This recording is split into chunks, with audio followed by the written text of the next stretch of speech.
السلام عليكم ورحمة الله وبركاته. الله أكبر الله أكبر الله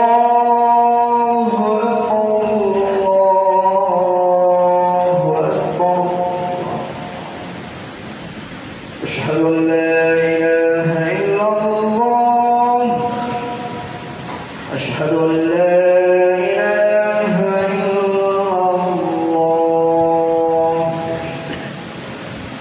أشهد أن محمدا رسول الله. أشهد أن محمدا رسول الله. حي على الصلاة. حي على الصلاة.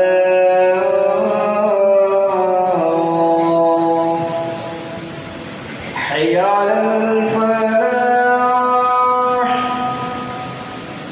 حي على الفلاح.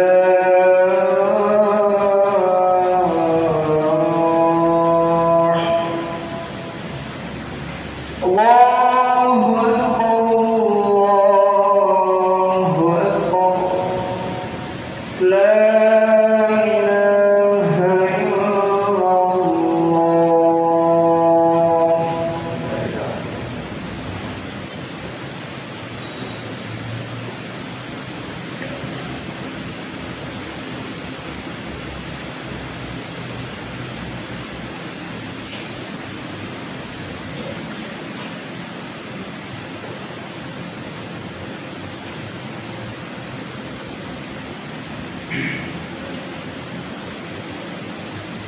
بسم الله الرحمن الرحيم. إن الحمد لله نحمده ونستعينه ونستغفره ونؤمن به ونتوكل عليه ونعوذ بالله من شرور أنفسنا ومن سيئات أعمالنا.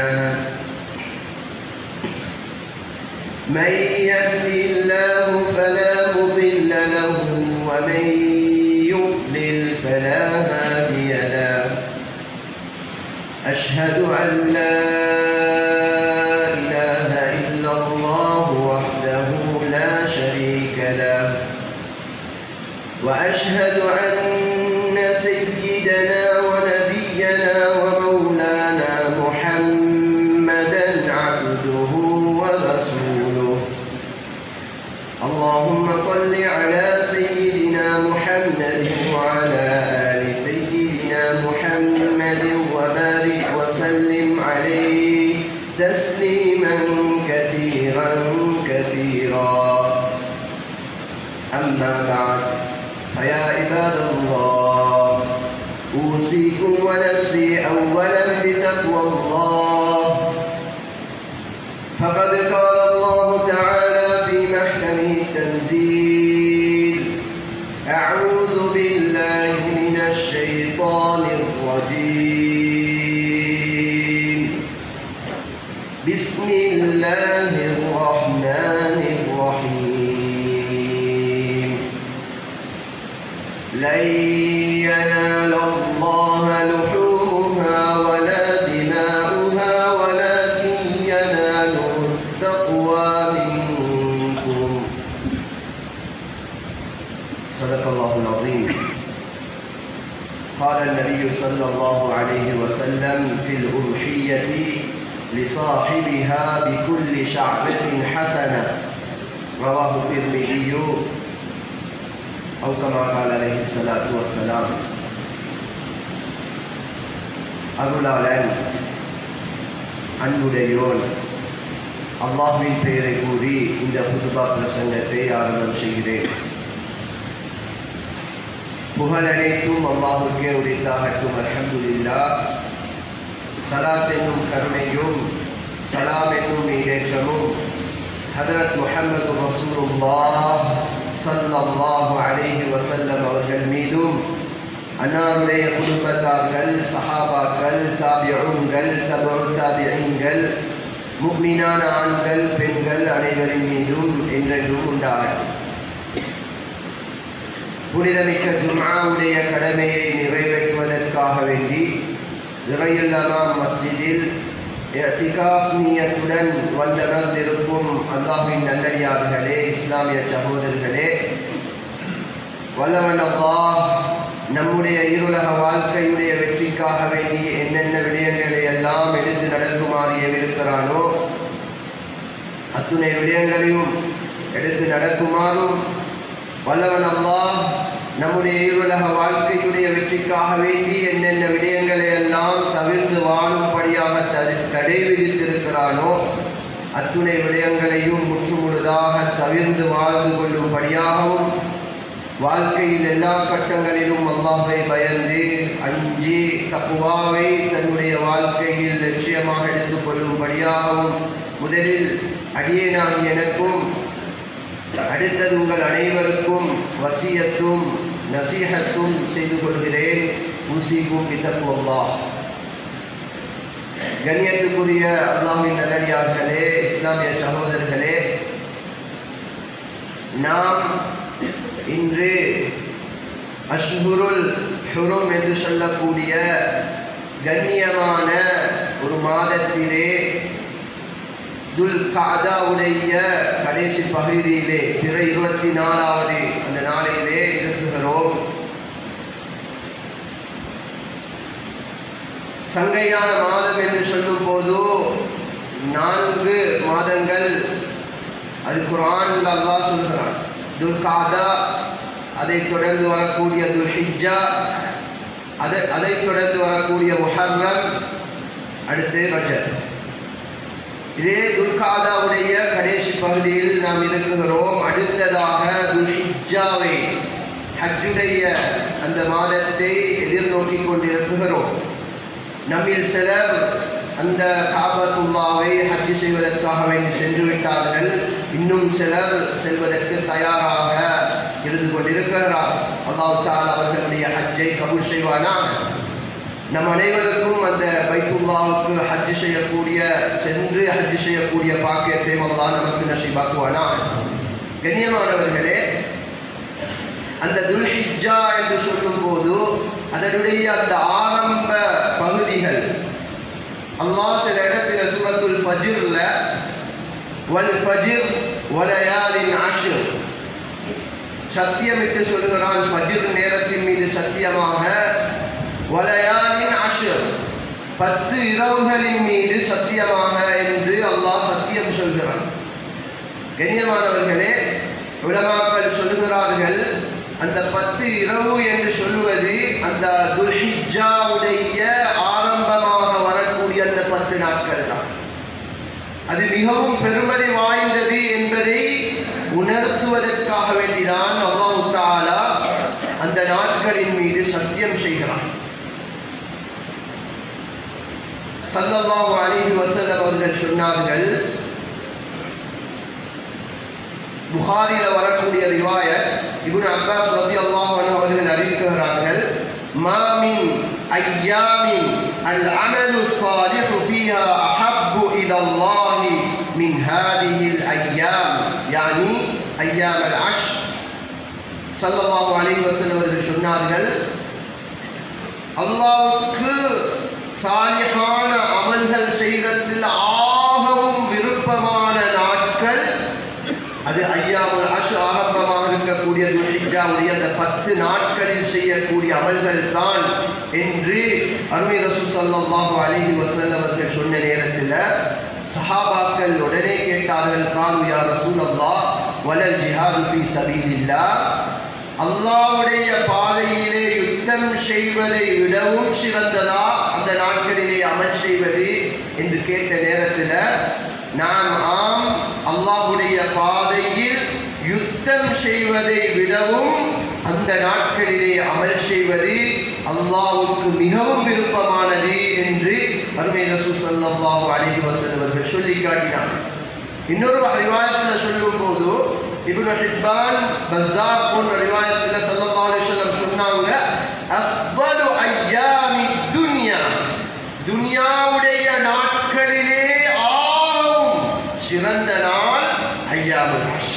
இந்த 10 நாட்கள் தான் என்று அருமை ரசூல் ஸல்லல்லாஹு அலைஹி வஸல்லம் அவர்கள் சொல்லி காட்டினார். எனவே இந்த நாள் ஆகவும் சிறந்த நாளாக இருக்கு.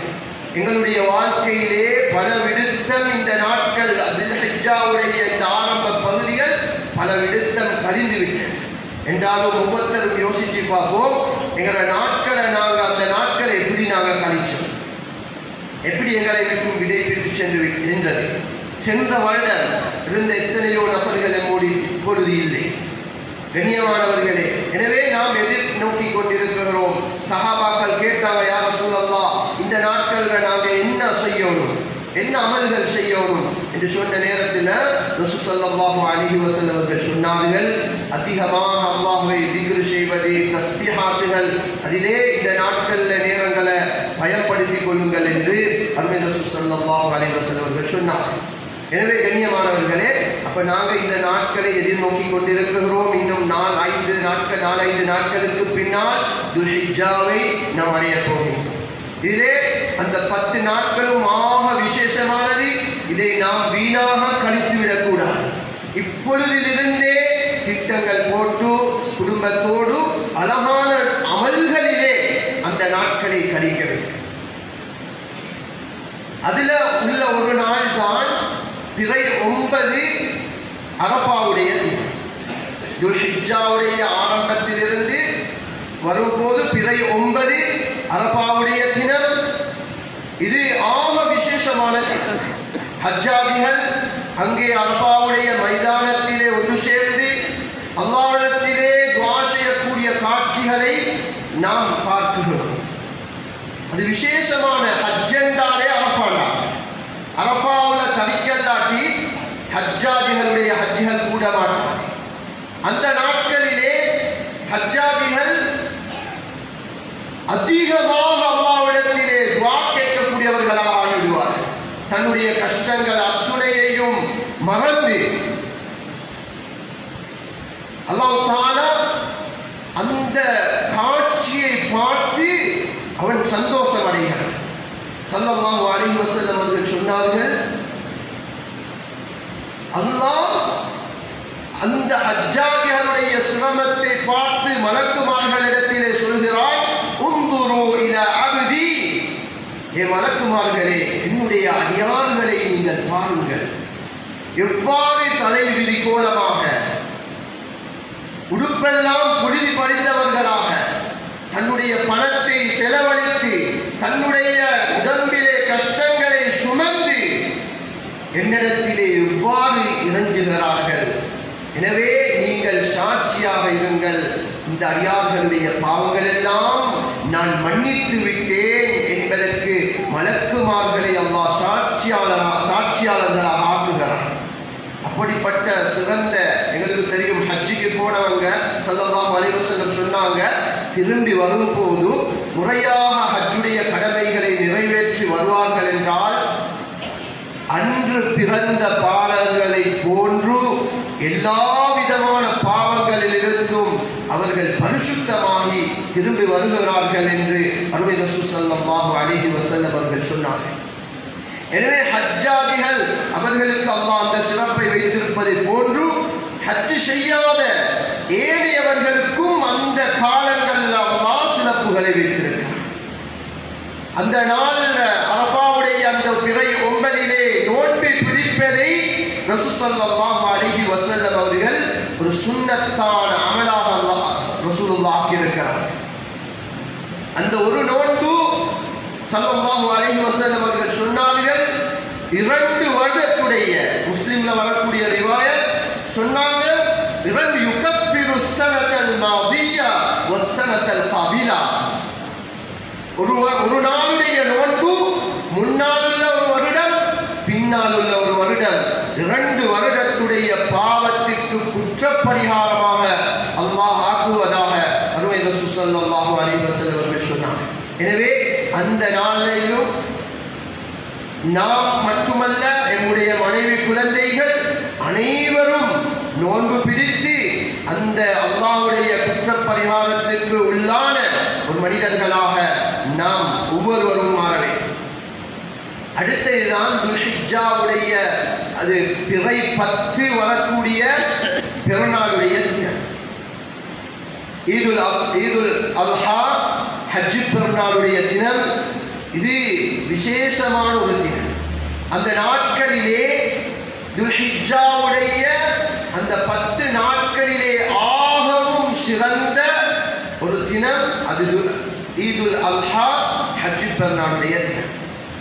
இந்த நாளையில துல்ஹிஜ்ஜாவுடைய 10வது பிறை செய்யக்கூடிய அமல்கள் ஆக சிறந்த அமல்தான் உத்ஹியாவுடைய இரத்தம் ஓட்டக்கூடிய குர்பானுடைய அந்த அமல். இது ஹஜ்ரத் இப்ராஹிம் அலைஹிஸ்ஸலாத்து வஸ்ஸலாம் அவர்களுடைய ஒரு தியாகம். அல்லாஹ் தஆலா ஒரு உம்மத்துக்கும் மிக முக்கியமான ஒரு சுன்னத்தாக அல்லாஹ் தஆலா ஆக்கியிருக்கிறார். அன்றைய நாளையில் அல்லாஹ்வுக்கு ஆக விருப்பமான ஒரு அமல் இருக்கும்டா அது குர்பான் கொடுக்கிறது. ஆடு மாடு ஒட்டகம் இவைகளை அறுத்து பலிவிடுவதுதான் அல்லாஹ்வுக்கு ஆகவுமே விருப்பமான. ஸல்லல்லாஹு அலைஹி வஸல்லம் அவர்கள் சொன்னார்கள், இந்த உத்ஹியா கொடுப்பதன் மூலமாக அல்லாஹ் தஆலா பல நன்மைகளை வச்சிருக்கிறார். அந்த பிராணியுடைய உடம்பிலே எத்துணை ரோமங்கள் இருக்குகிறதோ, முடிகள் இருக்குகிறதோ, அத்துணை நன்மைகளை அல்லாஹ் தருவதாக அருமை ரசூல் ஸல்லல்லாஹு அலைஹி வஸல்லம் அவர்கள் சொன்னார். குர்பான் உத்ஹியாவுடைய நோக்கமே முதலாவது அல்லாஹ்வுடைய தகர்ருப் நெருக்கத்தை அடைகிறது. ஹஜ்ரத் இப்ராஹிம் அலைஹிஸ்ஸலாத்து வஸ்ஸலாம் தன்னுடைய குழந்தை மகனை இஸ்மாயில் அலைஹிஸ்ஸலாமை அல்லாஹ்வுடைய கட்டளைப்படி அறுக்கிறதுக்கு போனாங்க. அல்லாஹ் ஆட்டை இறக்கி குர்பான், சொர்க்கத்திலிருந்து ஆட்டை இறக்கினான், குர்பான் கொடுத்தாங்க. அல்லாஹ்வுடைய ஹலீலாக நண்பனாக மார்க்கத்துக்கு நெருக்கத்தை அடைவதற்கு மிக முக்கியமான ஒரு அமல். ஒரு உம்மத்துக்கும் அல்லாஹ் இதை சுன்னத்தாக ஆக்கியிருக்கிறான். சுன்னா முஅக்கதா, கட்டாயமான சுன்னத்தாக ரசூல் ஸல்லல்லாஹு அலைஹி வஸல்லம் அவர்கள் ஆக்கியிருக்கிறார். எனவே நாம் ஒவ்வொருவரும் இந்த அமலை செய்வதற்கு முயற்சி செய்வோம். ஒவ்வொருவரும் செய்வதற்கு முயற்சி செய்வோம். வசதி படைத்தவர்கள் மட்டுமல்ல, ஏழைகளுக்கும் இந்த கடமையை செய்யலாம். முறையாக திட்டம் போட்டால் ஒரு வருடத்துக்கு இடையில நாம் முயற்சி செஞ்சு ஒரு ஆடையோ ஒரு மாடையோ எமக்கு குர்பான் கொடுக்கலாம். இல்லை என்றால் 7 பேர் சேர்ந்து வசதி படைக்காதவர்கள், பணம் இல்லாதவர்கள் அதை திட்டம் போட்டு நாமும் குர்பான் கொடுக்கக்கூடிய அந்த நாளையிலே மிகவும் சிறந்த அமலான அந்த அமலை செய்யக்கூடியவர்களாக நாம் ஒவ்வொருத்தரும் கொடுக்கும். கண்ணியமானவர்களே, அந்த நாளையில செய்யக்கூடிய அமல் ஆக சிறப்பு அதுதான். அதனால ஒவ்வொருத்தரும் குர்பான் கொடுக்கக்கூடியவங்க முதலாவது தன்னுடைய நியத்தை சீர் செய்ய வேண்டும். அல்லாஹ்வுக்காக வேண்டி மாத்திரம் அந்த அமலை நாம் ஆக்கிக் கொள்ள வேண்டும். குர்ஆன் சொல்லுது, லை யனால அல்லாஹ லுஹூமுஹா வலா திமாஉஹா வலாகின் யனாலுஹு தக்வா மின்கும். அல்லாஹ் சொல்லுகிறான், இந்த அமல் அல்லாஹ்வுக்காக வேண்டி மாத்திரமாக வேண்டும். நாம் குர்பான் கொடுக்கிறதை மக்கள் பேச வேண்டும். மக்கள் இவர் குர்பான் கொடுத்தார் என்று சொல்ல வேண்டும். ஒரு மாடையோ 2ஐயோ 3ஐயோ நான் கொடுத்தேன் என்று மக்கள் பேச வேண்டும் என்பதற்காக வேண்டி குர்பான். அப்படி குர்பான் கொடுத்தால் அதிலே அல்லாஹ்வுக்கு எந்த ஒரு தேவையும் கிடையாது. அந்த குர்பானுடைய இரத்தமோ அதனுடைய மாமிசங்களோ அல்லாஹ்விடத்திலே சென்றடைவதில்லை. அல்லாஹ்விடத்தில் இருக்கக்கூடிய அந்த எண்ணம் தக்வாதான் அல்லாஹ்விடத்திலே சென்றது. ஸல்லல்லாஹு அலைஹி வஸல்லம் அவர்கள் சொன்னார்கள், இந்த குர்பான் அன்றைய நாள் செய்யக்கூடிய அந்த குர்பான் மனிதன் அறுத்து பலியிடும் போது அதனுடைய முதலாவது சொட்டு பூமியிலே விடும் பொழுதே அந்த மனிதனுடைய பாவங்கள் முழுவதையும் அல்லாஹ் மன்னித்து விடுகிறான் என்று சொன்னார். நாளை கியாமத்துடைய நாளையிலே அதனுடைய கொம்புகளும் அதனுடைய குழம்புகளும் அதனுடைய முடியும் கொடுக்கக்கூடியவருடைய மீசானுக்கு பாரமாக வந்து நிற்கும் என்று அருமை ரசூல் ஸல்லல்லாஹு அலைஹி வஸல்லம் அவர்கள் சொல்லி காட்டினார்கள். எனவே கண்ணியத்துக்குரிய அல்லாஹ்வின் நல்லடியார்களே, இஸ்லாமிய சகோதரர்களே, இந்த அமலை நாம் ஒவ்வொருவரும் செய்ய வேண்டும். இது பணக்காரர்கள் மட்டும் செய்யக்கூடிய ஒரு அமல் இல்லை. ஒவ்வொருவரும் திட்டம் போட்டால் முறையாக அந்த அமலை செய்து அல்லாஹ்வுடைய நெருக்கத்தை நாம் ஒவ்வொருவரும் அடைந்து கொள்ள முடியும். பணம் படைத்தவர்கள் எவ்வளவு சக்தி இருக்கிறதோ அவ்வாறு நாம் மிருகங்களை வாங்கி அல்லாஹ்வுக்காக வேண்டி குர்பான் கொடுக்க வேண்டும். இன்று பார்த்தா குர்பானுடைய அமல் ஒரு பொதுப்போக்காக, ஒரு சடங்காக மாறியிருக்கிறது. கண்ணியமானவர்களே, ஒவ்வொருவரும் மனதால் ஆசையோடு பிராணிகளை, அழகான நோயற்ற பிராணிகளை வாங்கி அழகான முறையில் அதை வளர்த்து அதை குர்பான் கொடுக்கும் போது கொடுக்கக்கூடியவருக்கே ஒரு கவலை வரும். இதை எப்படி குர்பான் கொடுக்கிறது என்ற ஒரு கவலையோடு அல்லாஹ்வுக்காக வேண்டிய ஆசையோடு அந்த குர்பானை நிறைவேற்ற வேண்டும். இன்றைக்கு சிலர்கள் அந்த பிராணிகளை வாங்குகிறார்கள், அதை கடைசிக்கு அறுக்கும் போதுதான் அதையே அவர்கள் காண்கிறார்கள். கண்ணியமானவர்களே, அழகான முறையில் அதை வாங்கி அதை அழகான முறையில் பரிபாலித்து உணவுகளை முறையாக கொடுத்து, சில இடங்களிலே அந்த ஆடையும் மாடையும் வாங்கி கட்டி வைத்திருக்கிறார்கள், அதற்கு முறையாக தீனி கொடுப்பதில்லை, முறையாக அதை மேலே விடுவதும் இல்லை. கண்ணியமானவர்களே, அழகான முறையில் அந்த குர்பானுடைய அமலை நாம் நிறைவேற்ற வேண்டும். அல்லாஹ் அதைத்தான் எதிர்பார்க்கிறார். கண்ணியத்துக்குரிய அல்லாஹ்வின் நல்லடியார்களே, இஸ்லாமிய சகோதரர்களே, எனவே ஒவ்வொரு வசதி படைத்தவர்கள் ஒரு ஒரு பிராணி, ஒரு மாடு வாங்கலுண்டா, ஒரு மாடு வாங்குறது, 2 வாங்கலுமா, 3 வாங்க, எத்தனை மாடுகளை ஆடுகளை வாங்கி குர்பான் கொடுக்க முடியுமோ? ஏன்னா வருஷத்தில் ஒரே ஒரு தடவை வரக்கூடிய ஒரு அமல். அடுத்த வருடங்கள் நாம் இருப்போமோ என்று யாருக்கும் சொல்ல முடியாது. எனவே எமக்கு சக்திக்கேற்ப ஏற்றாற்போல் அந்த குர்பானுடைய அமலை நிறைவேற்ற வேண்டும். ரசூல் ஸல்லல்லாஹு அலைஹி வஸல்லம் அவர்களுடைய அந்த வரலாறை எடுத்து பார்க்கும்போது உண்மையிலே ரசூல் ஸல்லல்லாஹு அலைஹி வஸல்லம் உலகத்துடைய அவர்களுடைய வாழ்க்கையை பார்க்கும் போது ஏழையாக வாழ்வதை தான் தேர்ந்தெடுத்துக் கொண்டார்கள். எனக்கு தெரியும், அதற்கு ஆயிஷா ரலியல்லாஹு அன்ஹா சொல்றாங்க, நாங்க ஒரு புற பார்த்தோம், 2 புற பார்த்தோம், 3 புற பார்த்தோம், எங்க வீட்டுல அடுப்பு பத்தல.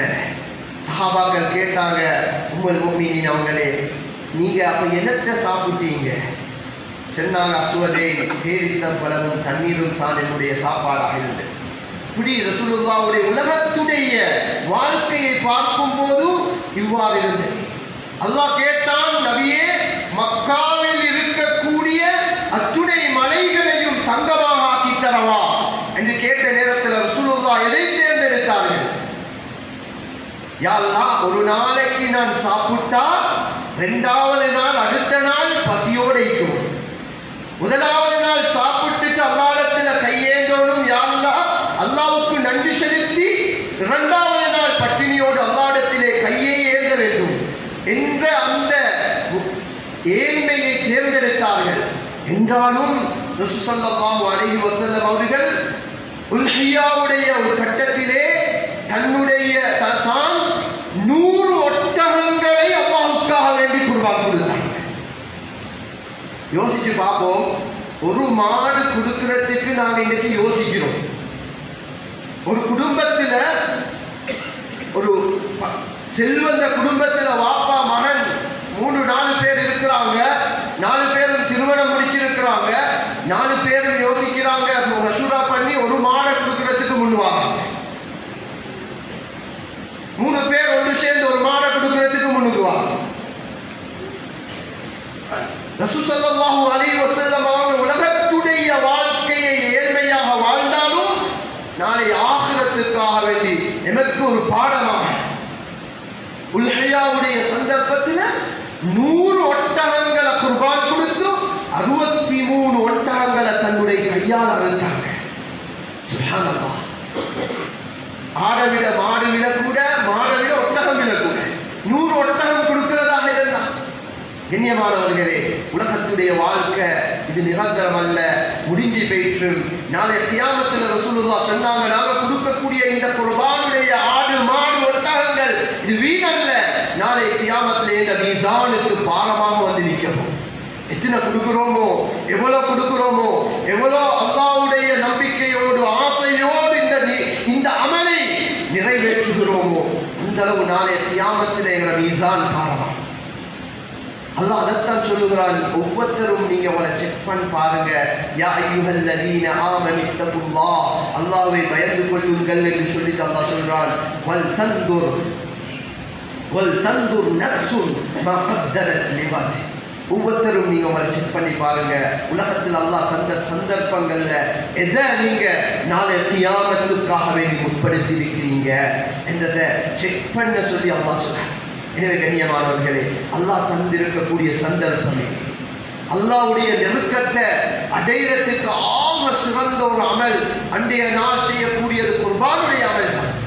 இந்த அமலை நாம் ஒவ்வொருவரும் எமக்கு சக்தி கேட்பார் போல் நாம் ஒவ்வொருவரும் இதை நிறைவேற்றுவோம்.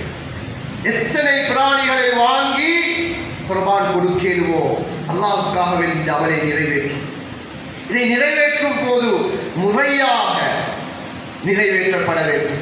எங்களுடைய இஸ்லாம் சொல்லக்கூடிய விதிமுறைகளை பேணுவதோடு எங்களுடைய நாட்டில் உள்ள சட்டங்களையும் விதிமுறைகளையும் முறையாக பேணி இந்த குர்பானுடைய அமலை நிறைவேற்ற வேண்டும்.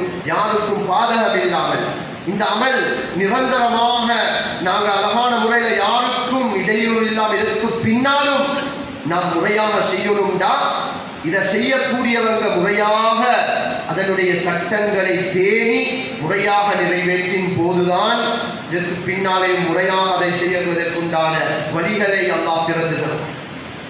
ஆனால் கொடுக்கக்கூடியவங்க பிராணிகளை முறையாக பார்த்து அதை வாங்க வேண்டும். குருடு, நொண்டி, நோய் இல்லாத இப்படி அழகான பார்ப்பதற்கே மிகவும் அழகான ஒரு பிராணியை, ஆடாக இருக்கலாம் மாடாக இருக்கலாம், முறையாக பார்த்து வாங்கணும். வசதி இல்லாதவங்க அதை 7 பேர் சேர்ந்து ஒரு ஒரு ஒரு மாட்டை வாங்கி முறையாக குர்பான் கொடுக்கலாம்.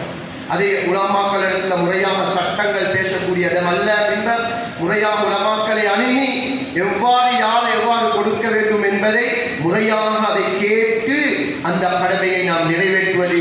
குர்பான் கொடுப்பதற்கு நியத்து வச்சவங்க தலைப்பிற கண்டத்திலிருந்து ஹிஜ்ஜாவுடைய ஆரம்ப தலைப்பிற கண்டத்திலிருந்து பொறுப்பாக கொடுக்கக்கூடியவங்க தன்னுடைய முடிகளை நகங்களை வெட்டுவதை தவிர்த்து கொள்வது மிக முக்கியமான ஒரு சுன்னத்தாக இருக்கு. அதை நாம் செய்து கொள்வது.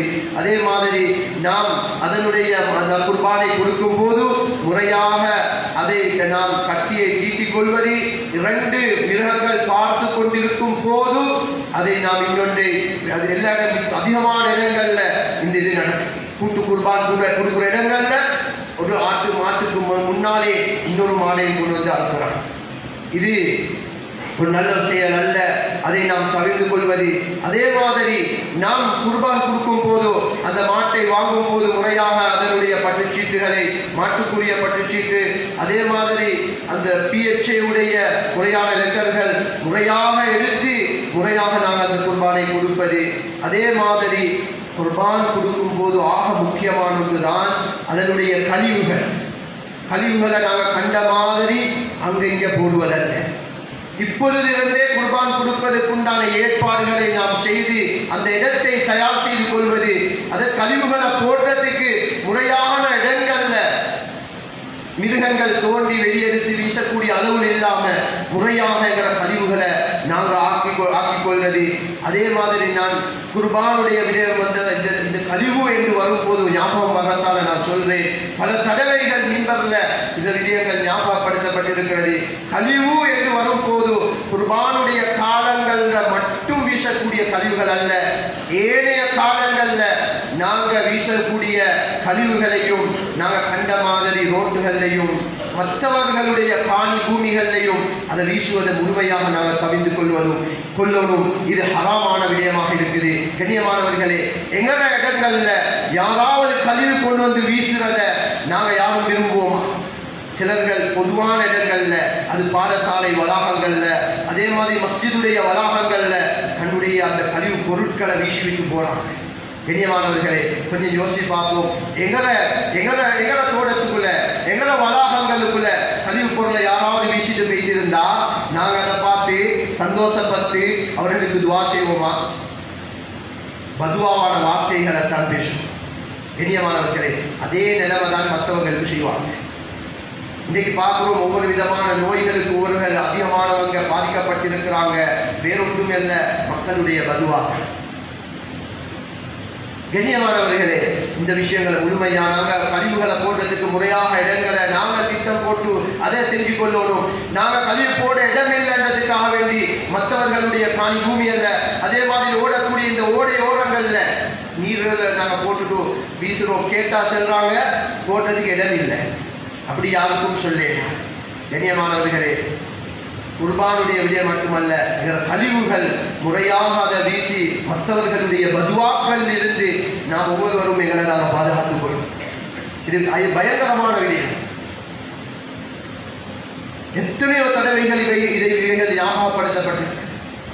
அதனால கண்ணியத்துக்குரிய அல்லாஹ்வின் நல்லடியார்களே, இஸ்லாமிய சகோதரர்களே, நாங்க வாழ போற கொஞ்ச காலத்துல முறையாக மக்களுடைய துஆவோட, அல்லாஹ்வுடைய திருப்தியோடு நாம் வாழ்ந்துட்டு போயிட்டோம். அதே மாதிரி கழிவுகளை முறையாக ஏற்பாடுகள் செய்கிறது. அதே மாதிரி மாடு அந்த குர்பானுடைய பிராணிகளை வாங்கும் போது நாம் எமக்கு சொந்தமாக்கி விட்டுதான் அந்த குர்பானை கொடுக்க வேண்டும். அறுத்ததுக்கு பின்னால நிறுத்து பணம் தருகிறேன் இவ்வாறு செய்து குர்பான் அதை விற்கக்கூடியவர் அதை சொன்னாலும் அப்படி செய்ய முடியாது. அந்த குர்பானுடைய பிராணிகளை எமக்கு சொந்தமாக்கி அதை விலைகளை பேசி நிர்ணயித்து அதை சொந்தமாக்கினதுக்கு பின்னால்தான் அந்த குர்பானுடைய அமலை நிறைவேற்ற. அதிகமானவங்க அறுத்ததுக்கு பின்னால நிறுத்தி எடை போட்டு அதுக்கு பின்னால சல்லியத்தாரே என்று பேசி குர்பான் கொடுத்தால் அந்த குர்பான் ஏற்றுக்கொள்ளப்பட மாட்டார். அதனால முறையாக அந்த குர்பானுடைய விடயங்களை நாங்கள் அந்த பிராணியை சொந்தமாக்கி முறையாக குர்பான் கொடுக்கிறது. அதே மாதிரி குர்பான் அந்த மாடு பிராணிகளை விற்கக்கூடியவங்க முறையாக அந்த விற்கக்கூடியவர்களை ஏமாற்றாமல், அதனுடைய எடைகளை கூட்டி சொல்லாமல், பொதுவாகவே வியாபாரம் என்று வரும்போது அந்த வியாபாரத்தை படிச்சு முறையாக படித்து தெரிஞ்சிருந்தா தான் அந்த வியாபாரத்தை செய்யும். அதை துமாதி அல்லாஹ் அனுவாங்க பஜாருக்கு போறாங்க.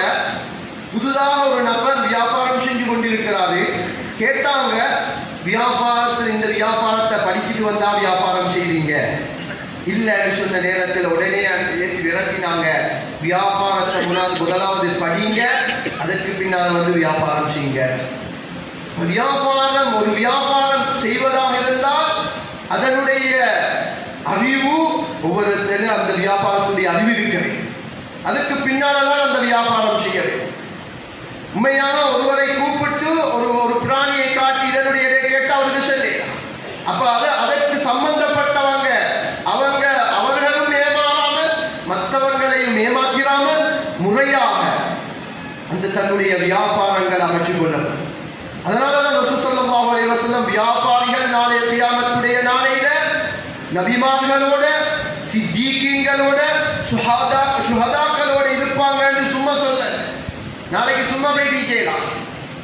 ஒவ்வொரு வியாபார துறையில் உள்ளவங்களும் அதை படிச்சு முறையாக வியாபாரம் செய்யும் போதுதான் பொய்யிலிருந்து, கலப்படங்கள் இருந்து, ஏமாற்றங்கள் இருந்து நீங்கி முறையாக அந்த வியாபாரம் அமையும் போதுதான் அந்த இடத்துக்கு எங்களுக்கு போய்.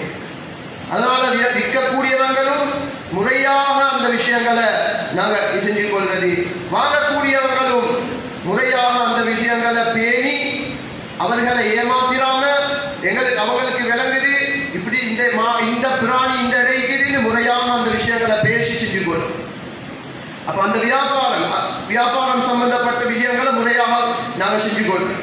அதே மாதிரி குர்பானுடைய அந்த மாடுகளை ஆடுகளை அறுக்க செல்லக்கூடியவங்க, வேலைக்காக வேண்டி செல்லக்கூடியவங்க முறையாக தன்னுடைய அந்த பணங்களை எவ்வளவு என்பதை பேசிக்கொள்ள வேண்டும். முறையாக அதை அழகான முறையில அந்த குர்பானுடைய விடயங்களை செஞ்சு கொடுக்க வேண்டும். சிலர்கள் போறாங்க, அவர்களுக்கு கணக்கில்லை இறைச்ச சிலர்கள் அதனுடைய மாமிசங்களை அவங்களுக்கு தெரியாமலே இருக்கிற பழக்கம்னு சிலர்களுக்கு இருக்கு. இது ஹராம், இது கூடாது. மாமிசங்களை குர்பானுடைய அந்த மாமிசங்களை விற்க முடியாது. அது சும்மா அவர்களுக்கு அன்பளிப்பாக கொடுக்குறாங்கன்னா பிரச்சனை இல்லை.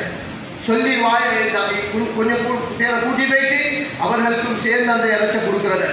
குர்பானுடைய நோக்கம் ஒன்று, முதலாவது அல்லாஹ்வுடைய நெருக்கத்தை அடைகிறது, அடுத்தது ஏழைகளுக்கு அந்த பங்குகள் போய் சேரும். ஏனைய காலங்களை யோசிப்பார்கள், யாருக்கும் மாமிசங்களை வாங்கி கொடுக்கிறது இல்லை. இது குர்பானுடைய காலங்கள்ல தான் நாங்கள் மாமிசங்களை அதை ஏழைகளுக்கு கொடுக்கிறோம். இந்த காலங்களையாவது முறையாக ஏழைகளை தேடி எங்களுடைய அந்த மாமிசங்களை முறையாக அவர்களுக்கு ஏழைகளுக்கு ஒப்படைக்கணும். அதுவும் ஒரு நோக்கம் தான் இந்த குர்பான். எனவே இந்த காலங்கள்ல அந்த குர்பானுடைய அந்த துல்ஹிஜ்ஜாவுடைய பிறை 10 செய்யக்கூடிய அமல்கள்ல ஆக சிறப்பு இந்த குர்பானுடைய அமல். இதை முறையாக நாம் செய்து அல்லாஹ்வுடைய அன்பையும் நெருக்கத்தையும் அடையும்.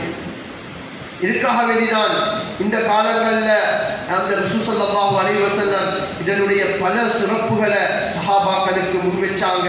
சஹாபாக்களுக்கு மட்டுமல்ல, கியாமத் வரைக்கும் வரக்கூடிய ஒவ்வொருவரும் இந்த சிறப்பு அடையணும் என்பதற்காகவே. எனவே வல்லவன் அல்லாஹ் இந்த காலங்களில் துல்ஹிஜ்ஜாவுடைய இந்த காலங்களில் அமல்களோடு கழித்து அல்லாஹ்வுடைய நெருக்கத்தையும் அன்பையும் அடைந்த நல்லவர்களுடைய கூட்டத்தில் வல்லவன் அல்லாஹ் நம் அனைவரையும் ஆக்கி அருள்வானாக. யா அல்லாஹ் எங்கள் அனைவரையும் பொருந்திக் கொள்வாயாக. எங்களால் நடந்த தப்பு தவறுகள் பாவங்கள் குற்றங்கள் அனைத்தையும் மன்னித்து மறைத்து விடுவாயாக. எம்மை பெற்று வளர்ந்த என்னுடைய பெற்றார்களை கபூல் செய்வாயாக. அவர்களை பொருந்திக் கொள்வாயாக. அவர்களுக்கு ஈருலக நட்பாக்கியங்களை நஷீபாக்குவாயாக. எமக்கு கல்வி கற்றுத் தந்த ஆசான்கள் ஆசிரியர்கள் அனைவரையும் கபூல் செய்வாயாக. அனைவருடைய பாவங்களை மன்னிப்பாயாக. அனைவருக்கும் இருளக நட்பாக்கியங்களை நஷீபாக்குவாயாக. யா அல்லாஹ் என்னை பொருந்திக் கொள்வாயாக. யா அல்லாஹ் வரக்கூடிய இந்த துல்ஹிஜ்ஜாவுடைய இந்த காலங்களை அழகான முறையில் கழித்து உன்னுடைய நெருக்கத்தை அடைந்த நல்லவர்களுடைய கூட்டத்தில் நம் அனைவரையும் ஆக்குவாயாக. யா அல்லாஹ் என்னுடைய இந்த ஊரை கபூல் செய்வாயாக. நம்முடைய இந்த மஸ்ஜிதை கபூல் செய்வாயாக. நம்முடைய ஊரில் இருக்கக்கூடிய அத்துணை மஸ்ஜிதுகளையும் கபூல் செய்வாயாக. நம்முடைய பாடசாலைகளை கபூல் செய்வாயாக. மதரசாக்களை கபூல் செய்வாயாக. ரப்பே ரஹ்மானே நம் அனைவரையும் பொருந்திக் கொள்வாயாக. நம்முடைய ஊருக்காக வேண்டி யாரெல்லாம் என்னென்ன ரீதியில் சேவைகள் எல்லாம் செய்துவிட்டு இந்த மண்ணறையில் இருக்கிறார்களோ அவர்களுடைய மண்ணறையை பொன்னறையாக்குவாயாக. உயர்ந்த அந்தஸ்துகளை நஷீபாக்குவாயாக. இன்னும் யாரெல்லாம் எங்களுடைய ஊருக்காக வேண்டி பல விதத்திலும் சேவைகள் செய்து கொண்டிருக்கிறார்களோ அத்துணை நபர்களையும் கபூல் செய்வாயாக. அத்துணை நபர்களுடைய சேவைகளையும் இஹ்லாஸோடு ஏற்றுக்கொள்வாயாக. பூர்த்தியான கூலிகளை கொடுப்பாயாக. நாளை கியாமத்துடைய நாளையில உயர்ந்த அந்தஸ்துகளை நஷீபாக்குவாயாக. யா அல்லாஹ் ரப்பே ரஹ்மானே, யா அல்லாஹ் அந்த ராஸா, யா அல்லாஹ் இருக்கக்கூடிய அந்த மக்களை நீ கபூல் செய்வாயாக. அவர்கள் யாரெல்லாம் வஃபாத்தாகிவிட்டார்கள் அவர்களுக்கு சுஹதாக்களுடைய அந்தஸ்தை கொடுப்பாயாக. அவர்களுக்கு அவசரமாக விடுதலை ஏற்படுத்துவாயாக. ரப்பே ரஹ்மான் என்னுடைய இறுதி முடிவை நல்லதாக்குவாயாக. கெட்ட கேவலமான மூத்துகளை எங்களை பாதுகாப்பாயாக. கலிமாவோடு உன்னுடைய திருப்தியோடு உன்னை சந்திக்கக்கூடிய பாக்கியத்தை நஷீபாக்குவாயாக. வஆகிரு தஅவானா அல்ஹம்துலில்லாஹி ரப்பில் ஆலமீன். إن الحمد لله نحمده ونستعينه ونستغفره ونؤمن به ونتوكل عليه ونعوذ بالله من شرور أنفسنا ومن سيئات أعمالنا. من يهدي الله فلا مضل له ومن يضلل فلا هادي له. أشهد أن لا إله إلا الله وحده لا شريك له وأشهد أن سيدنا ونبينا ومولانا محمدا عبده ورسوله. اللهم صل على سيدنا محمد وعلى آل سيدنا محمد وبارك وسلم عليه تسليما كثيرا. أما بعد، فيا عباد الله، أوصيكم ونفسي أولا بتقوى الله. فقد قال الله تعالى في محكم التنزيل: أعوذ بالله من الشيطان الرجيم. بسم الله الرحمن الرحيم. لن ينال الله لحومها ولا دماؤها ولكن يناله التقوى منكم. بارك الله لنا ولكم بالقرآن العظيم ونفعنا وإياكم بالآيات والذكر الحكيم. أقول قولي هذا أستغفر الله لي ولكم ولسائر المسلمين من كل ذنب فاستغفروه إنه هو الغفور الرحيم.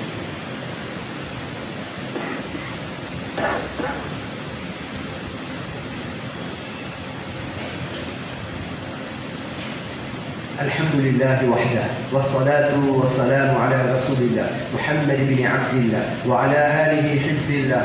أما بعد فيا عباد الله أوصيكم ونفسي أولا بتقوى الله. فقد قال الله تعالى في محكمه التنزيل: أعوذ بالله من الشيطان الرجيم بسم الله الرحمن الرحيم إن الله وملائكته يصلون على النبي يا أيها الذين آمنوا صلوا عليه وسلموا تسليما. اللهم صل على سيدنا محمد وعلى آل سيدنا محمد. قال النبي صلى الله عليه وسلم: أرحم أمتي بأمتي أبو بكر وأشدهم في أمر الله عمر وأصدقهم حياء عثمان وأقضاهم علي رضي الله تعالى عنه وفاطمة سيدة نساء أهل الجنة والحسن والحسين سيدا شباب أهل الجنة وحمدة أسد الله وأسد رسوله صلى الله عليه وسلم. اللهم اغفر للعباس وولده مغفرة ظاهرة باطنة لا تغادر ذنبا.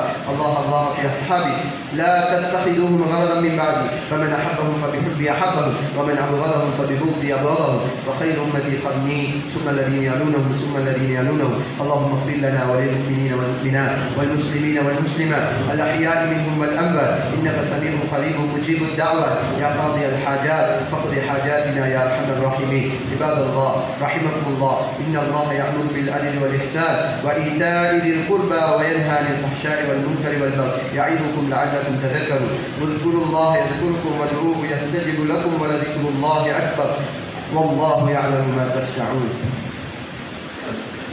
الله أكبر الله أكبر أشهد أن لا إله إلا الله أشهد أن محمدا